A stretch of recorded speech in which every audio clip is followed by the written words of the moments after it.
شیخ جنید بغدادی ایک دفعہ اپنے مریدوں اور شاگردوں کے ساتھ بغداد کی سیر کے لیے نکلے۔ انہوں نے بہلول کے بارے میں پوچھا تو کسی نے کہا، سرکار وہ تو ایک دیوانہ شخص ہے اور اپنے عصا کو گھوڑا بنا کر سواری کر رہا ہوتا ہے۔ شیخ صاحب نے کہا، مجھے اسی دیوانے سے کام ہے، کسی نے آج تک اس کو دیکھا ہے؟ ایک نے کہا، میں نے فلاں مقام پر اس کو دیکھا ہے۔ سب اس مقام کی طرف چل دیے۔ حضرت بہلول وہاں ریت پر بیٹھے ہوئے تھے۔ شیخ صاحب نے بہلول کو سلام کیا۔ بہلول نے سلام کا جواب دیا اور پوچھا، کون ہو؟ شیخ صاحب نے بتایا، بندے کو جنید بغدادی کہتے ہیں۔ بہلول نے کہا، وہی جو لوگوں کو درس دیتے ہیں؟ کہا، جی الحمدللہ۔ بہلول نے پوچھا، شیخ صاحب کھانے کے آداب جانتے ہیں؟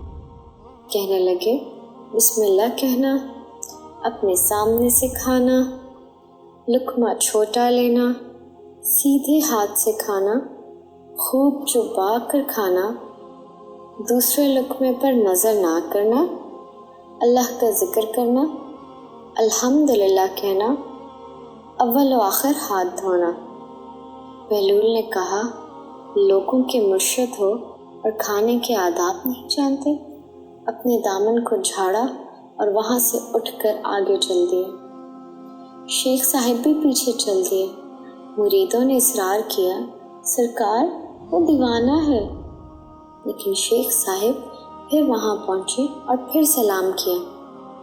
بہلول نے سلام کا جواب دیا اور پھر پوچھا، کون ہو؟ کہا، جنید بغدادی جو کھانے کے آداب نہیں جانتا۔ بہلول نے پوچھا، اچھا بولنے کے آداب تو جانتے ہی ہوں گے؟ جی الحمدللہ، متکلم مخاطب کے مطابق بولیں، بے موقع بے محل اور بے حساب نہ بولیں، ظاہر و باطن کا خیال رکھیں۔ بہلول نے کہا، کھانا تو کھانا، آپ تو بولنے کے آداب بھی نہیں جانتے۔ بہلول نے پھر دامن جھاڑا اور تھوڑا سا اور آگے چل کر بیٹھ گئے۔ شیخ صاحب پھر وہاں جا پہنچے، سلام کیا۔ بہلول نے سلام کا جواب دیا، پھر وہی سوال، کون ہو؟ شیخ صاحب نے کہا، جنید بغدادی جو کھانے اور بولنے کے آداب نہیں جانتا۔ بہلول نے پوچھا، اچھا سونے کے آداب ہی بتا دیں۔ کہا، نماز عشاء کے بعد ذکر و تسبیح، سورہ اور وہ سارے آداب بتا دیے جو روایت میں ذکر ہوئے ہیں۔ بہلول نے کہا، آپ یہ بھی نہیں جانتے؟ اٹھ کر آگے چلنا ہی چاہتے تھے کہ شیخ صاحب نے دامن پکڑ لیا اور کہا، جب میں نہیں جانتا تو بتانا آپ پر واجب ہے۔ بہلول نے کہا، جو آداب آپ بتا رہے ہیں وہ اصل کچھ اور ہے۔ اصل یہ ہے کہ جو کھا رہے ہیں وہ حلال ہے یا حرام۔